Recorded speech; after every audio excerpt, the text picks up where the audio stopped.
if I told you that black Africans ruled parts of America before the first slave ship ever crossed the Atlantic? What if everything you learned in school about who discovered and built America was a complete lie? Wait a minute. Before you click away thinking this is clickbait, I've got receipts, archaeological evidence, historical documents, and stories so incredible that textbook companies have been hiding them for decades. These massive stone heads in Mexico, they're over 3,000 years old, and they look exactly like, well, you'll see. But first, smash that subscribe button, because what I'm about to reveal will completely change how you see American history. Let's start with the most mind-blowing evidence.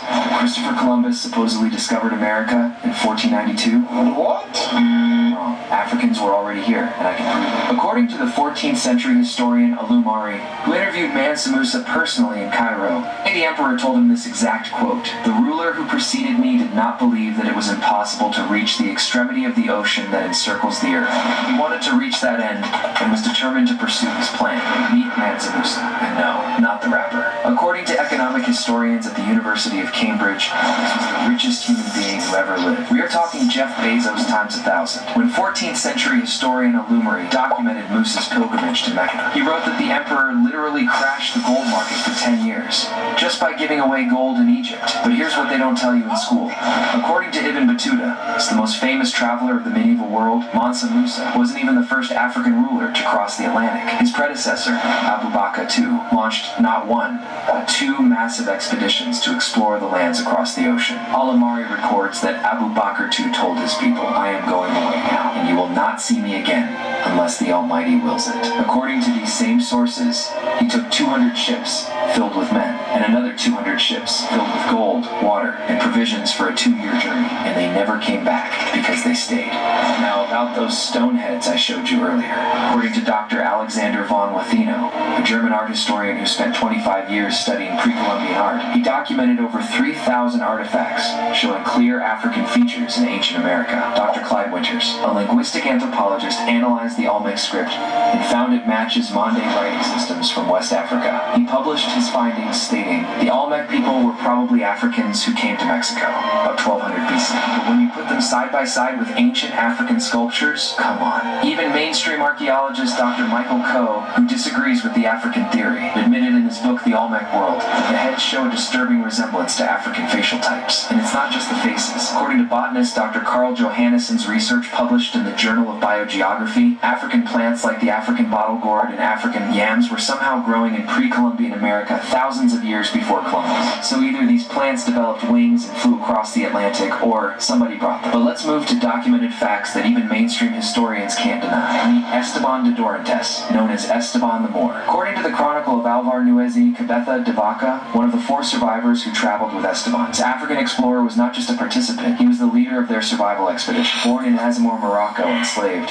brought to Spain. But here's where his story gets insane. In 1528, he becomes part of the expedition to explore Florida. Spanish historian Gonzalo de Oviedo documented that the expedition had over 600 men and 80 horses. The expedition goes horribly wrong. According to Cabeza de Vaca's own account, published in 1542, they built makeshift boats trying to reach Mexico. One by one, the boats were destroyed. Of those 600 men, only 4 survived the shipwreck in 8 years in the wilderness. For 8 years, Esteban survives in the wilderness of what's now Texas, New Mexico, and Arizona.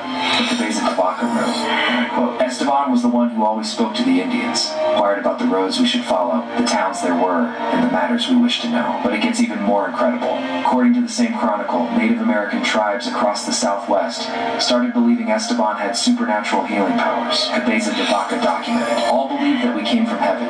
We would not eat until we had blessed their food." 16th century Spanish chronicler Pedro Castaguita wrote that when Esteban later guided the Coronado expedition, he traveled ahead of the main party, sending back messages with information about the lands ahead. He was literally the advanced scout for European exploration of the American Southwest. According to Father Marcos de Niza, who traveled with Esteban in 1539, the African explorer had learned multiple native languages and was received everywhere we went with much solemnity. This man was negotiating on behalf of the Spanish crown across thousands of square miles. An African man. In 1536, healing the sick, speaking multiple languages, leading expeditions, and serving as the primary diplomatic contact between 2 worlds. And you never heard this story? Why? Ask yourself that question. Now This is where the story gets really incredible. While Europeans were busy enslaving Africans, guess what Africans were doing? They were building kingdoms, right here in the Americas. Not villages, not camps. Kingdoms. According to Portuguese colonial records from 1677, there existed in Brazil a republic of runaway blacks that has grown to such an extent that it seems impossible to finish them off. They were talking about Quilombo das Palmares. Welcome to the most incredible African kingdom you never learned about. According to Dutch historian Caspar van Berla, who documented the Dutch occupation of Brazil, Palmares controlled territory larger than many European principalities. Brazilian historian Freitas calculated that at its peak, Palmares had over 30,000 residents. That's bigger than most American cities today, according to contemporary Portuguese reports. They had organized districts, each with its own local ruler answering to a central king. 17th century Portuguese administrator Antonio da Silva documented their political system. They have their own king, called Gunga Zumba, who has his palace, his guards, and all the ceremony of a sovereign ruler. But this wasn't just political theater. According to Dutch geographer Zacharias Wagner's 1634 report, Palmares had abundant agriculture, raising cattle, making pottery, and working iron. They had their own economy, complete with trade networks extending to coastal cities. Portuguese military commander Domingos Jorge Valio, who spent decades trying to destroy Palmares, wrote to the Portuguese crown, "These blacks have shown such valor and military discipline that they have resisted all attempts at conquest for nearly a century." Then came Zumbi, whose name literally means the immortal one. According to historian Robert Anderson's research in the Quilombo of Palmares, Zumbi revolutionized their military tactics. Portuguese records from 1692 described him as a general of extraordinary skill who never lost a single battle. It took the Portuguese government, according to their own records, over 6,000 soldiers, cannons, and sophisticated siege warfare to finally destroy Palmares in 1694. Think about that. The Portuguese Empire needed an army to defeat a kingdom built by escaped slaves. But wait, it gets better. According to British colonial records from 1720, Jamaica had become ungovernable due to Maroon resistance. Enter Queen Nanny of the Maroons. British Colonel John Guthrie wrote in his 1724 military report, "This woman has shown such extraordinary leadership that our forces cannot achieve victory against her guerrilla tactics. A formerly enslaved African woman was outsmarting the British military." According to the official treaty of 1739, signed by British Governor Edward Trelawney, the British government recognized Queen Nanny as the ruler of 500 square miles of independent territory. But here's what made her legendary. According to oral histories collected by historian Carla Gottlieb, Queen Nanny used traditional African spiritual practices called obia, combined with brilliant military strategy. British soldiers reported that she could catch bullets with her bare hands and throw them back. According to French colonial administrator Moreau de Saint-Étienne by Juchiti documentation, Haiti had dozens of Maroon communities. He wrote, "These escaped slaves have formed veritable republics in the mountains, with their own laws and military organization, and these weren't just hiding spots." According to historian David Geggis's research in Haitian revolutionary studies, these Maroon communities became the training ground for the leaders of the Haitian Revolution, the only successful slave revolt to establish an independent nation, even within what would become the United States. According to archaeologist Daniel Sayers' excavations in the Great Dismal Swamp, Africans built complex communities that existed for over 200 years. Sayers documented in his 2014 research. He found evidence of permanent structures, agricultural systems, and tool manufacturing. These weren't temporary refugee camps. These were established communities with their own economic systems. But perhaps the most fascinating example comes from Florida. According to historian Kenneth Porter's documentation in the Black Seminoles, escaped slaves didn't just hide. They formed military alliances with the Seminole Nation. U.S. General Thomas Jessup wrote in his 1837 military dispatch, "This is a Negro and not an Indian war. The Negroes rule the Indians." The U.S. Army was essentially fighting an African-led confederation in Florida. According to War Department records, the Black Seminoles established their own towns within Seminole territory. Abrahamstown, Iloklikaha, and others. They had their own military leaders like John Caesar and Abraham, who served as interpreters and war chiefs. These Maroon communities weren't anarchic hideouts. According to anthropologist Richard Price's comprehensive study of Maroon societies, they developed sophisticated governmental systems. He documented, each community had elaborate political hierarchies, judicial systems, and military organizations that blended African traditions with New World innovations. Take Captain Cudjoe in Jamaica, or Boney in Suriname, or Francois McCandle in Haiti. According to colonial records, these leaders wielded authority over territories and populations that rivaled European colonies. They were, in essence, African kings and queens ruling independent nations within the Americas. After the Civil War, something amazing happened that they definitely didn't teach you in school. Freed slaves didn't just integrate into American society, they built their own societies, according to historian Norman Crockett's research in the Black Towns. towns. Between 1865 and 1915, African Americans established over 200 all-black incorporated towns across the United States. Think about that number. 200 towns. We're not talking about neighborhoods or settlements. These were officially incorporated municipalities with their own governments, their own laws, their own everything. Meet Mound Bayou, Mississippi. It's founded in 1887 by Isaiah T. Montgomery, a formerly enslaved man who said, you know what, we're going to build our own America. And according to the 1900 USA Census, they did. But Montgomery wasn't just any former slave. According to historian Janet Herman's biography, The Pursuit of a Dream, Montgomery had been the personal secretary to Jefferson Davis's brother and had learned reading, writing, and business management while enslaved.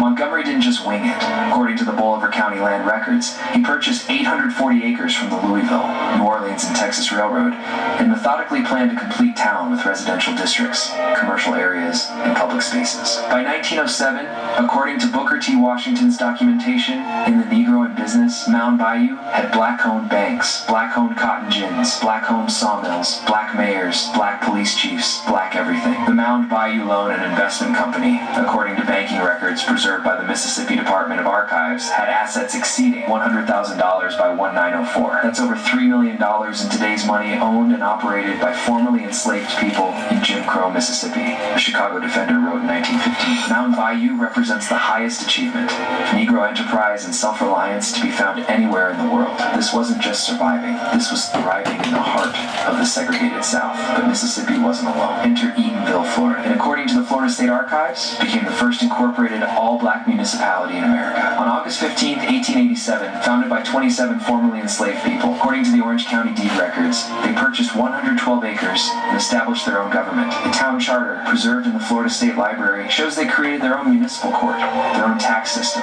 their own police force. This is where Zora Neale Hurston grew up. You know, one of America's greatest writers. According to biographer Valerie Boyd's Wrapped in Rainbows, Hurston wrote, Eatonville is the city of 5 lakes, 3 croquet courts, 300 brown skins, 300 good swimmers, plenty guavas, 2 schools, and no jailhouse. According to Hurston's own writings, Eatonville had such strong community governance and social cohesion that serious crime was virtually non-existent. They governed themselves through community consensus and mutual accountability. But wait until you hear about the crown jewel of black self-governance. According to the Tulsa Historical Society archives, by 1920, Tulsa's Greenwood district had become the wealthiest black community in America. Black Wall Street wasn't just a nickname.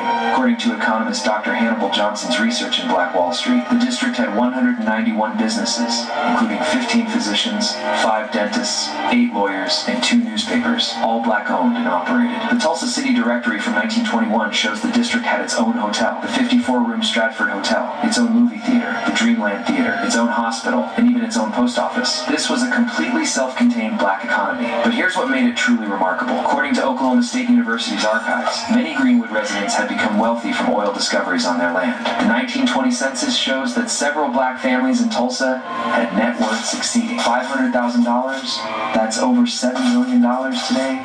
J.B. Stratford, according to Tulsa County property records, owned over $500,000 in real estate. O.W. Gurley owned so much land that Greenwood Avenue was nicknamed Gurley Avenue. These weren't just successful businesses. These were African-American millionaires in 1920 Oklahoma. According to historian Scott Ellsworth's Death in a Promised Land, Greenwood had 13 churches, 2 newspapers, 2 theaters, and numerous social clubs. They had created not just economic independence, but complete social and cultural autonomy. And Greenwood wasn't unique. According to the Kansas State Historical Society, Nicodemus, Kansas, founded in 1877, became home to over 700 black residents who established their own government. Then there's Boley, Oklahoma, according to the Creek County records. By 1905, it had 4,000 residents and was completely self-governing. The Boley Progress newspaper proclaimed in 1908, "We have proven that the Negro can govern himself."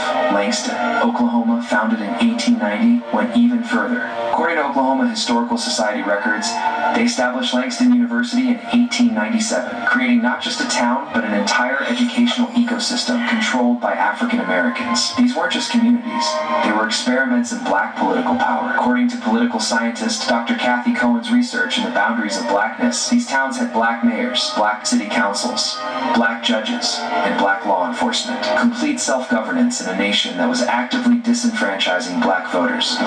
Historian Quintard Taylor documented in Search of the Racial Frontier that these towns developed innovative approaches to justice. education, and community development that were often more progressive than their white counterparts.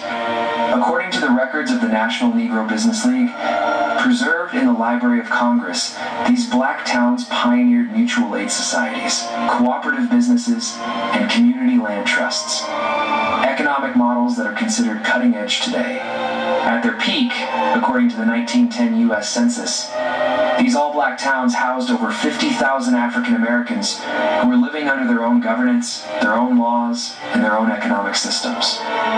50,000 people proving that black self-determination wasn't just possible, it was thriving. The systematic destruction and cover-up. Now here's where the story takes a dark turn. You might be wondering, if these communities were so successful, what happened to them? Why aren't they still thriving today? Let's start with the most documented example. According to the Oklahoma Commission to Study the Tulsa Race Riots official report, published in 2001, the 1921 Tulsa Race Massacre wasn't just random violence. It was systematic destruction of black economic power. The commission documented that in less than 24 hours, white mobs destroyed 1,256 homes, 191 businesses, a hospital, a library, and 13 churches. According to their calculations, the economic damage was equivalent to over $200 million in today's money. But here's the truly diabolical part. According to insurance investigator Maurice Willow's 1921 report, insurance companies refused to pay out claims, arguing that the destruction was due to riot and insurrection, excluded from coverage. The wealth was destroyed, and then the victims were denied compensation. Harvard law professor Charles Ogletree documented in his research that no one was ever prosecuted for the massacre, according to Tulsa police records. Over 6,000 black residents were arrested and held in internment camps, but 0 white perpetrators faced justice. But Tulsa wasn't isolated. According to historian Elliot Jaspin's research in Buried in the Bitter Waters, between 1890 and 1930, white mobs systematically drove black populations out of over 100 towns across America. Take Forsyth County, Georgia. According to historian Patrick Phillips Blood at the Root, in 1912, white mobs expelled all 1,098 black residents after a fabricated rape accusation.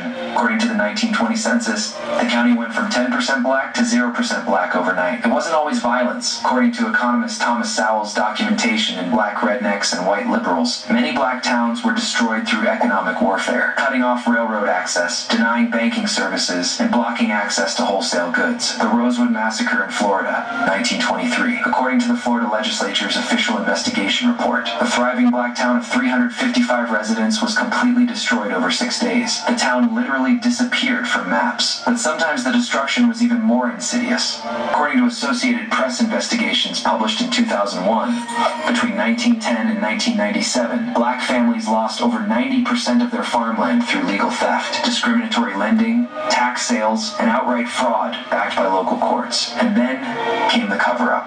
According to education researcher Dr. James Lowen's study Lies My Teacher Told Me, these stories were systematically removed from textbooks. He analyzed 12 standard American history textbooks and found that only one mentioned the Tulsa Race Massacre. According to economist Derek Hamilton's research at Duke University, this destruction had lasting consequences. His 2016 study found that the racial wealth gap today can be directly traced to the systematic destruction of these black economic centers in the early 20th century. But here's the thing, you can't destroy an idea. You can burn down buildings, you can steal land, you can erase textbooks, but you can't kill the spirit of self-determination. According to the National Business League's 2023 report, there are currently over 2.6 million black-owned businesses in America. It's the highest number in U.S. history. The entrepreneurial spirit that built Mound Bayou and Black Wall Street never died. Look at places like the H Street Corridor in Washington, D.C., or the historic Auburn District in Atlanta. According to urban planner Dr. Mindy Thompson-Falilo's research in Root Shock, these areas represent the continuation of that same tradition of black community building and economic self-sufficiency. And it's not just traditional businesses. According to CB Insight's 2023 data, black entrepreneurs are founding tech companies at unprecedented rates. People like Robert F. Smith, David Stewart, and Oprah Winfrey represent the modern iteration of those oil-rich families in 1920s Tulsa. So the next time someone tries to tell you that black people built nothing, contributed nothing, governed nothing, you show them this video. You tell them about Mansa Musa's fleets, about Esteban's explorations, about Queen Nanny's treaties, about the 200 black towns that proved prove self-governance was possible because understanding that Africans ruled and significantly influenced parts of America at various points doesn't just change how we see the past, it changes how we see the future.